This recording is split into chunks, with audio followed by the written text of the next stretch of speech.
My name is Jamal Abraham. I'm going to Anderson to be a freshman.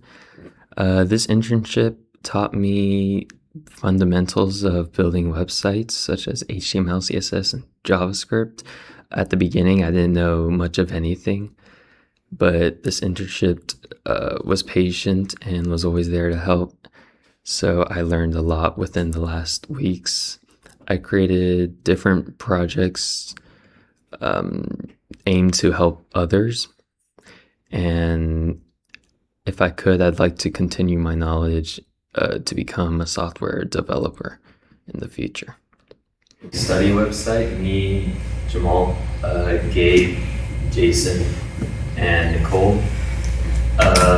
We wanted to make a website to help kids learn school subjects because we know some struggle more than others. So in our website we have 4 main subjects, and each 4 of those subjects contains 4 levels.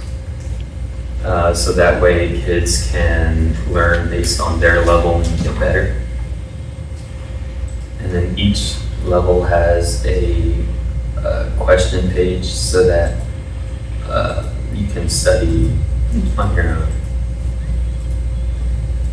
If I had another month, I would like to have added a dark mode for better accessibility, and I'd also like to add like a results page so that way you can track your learning.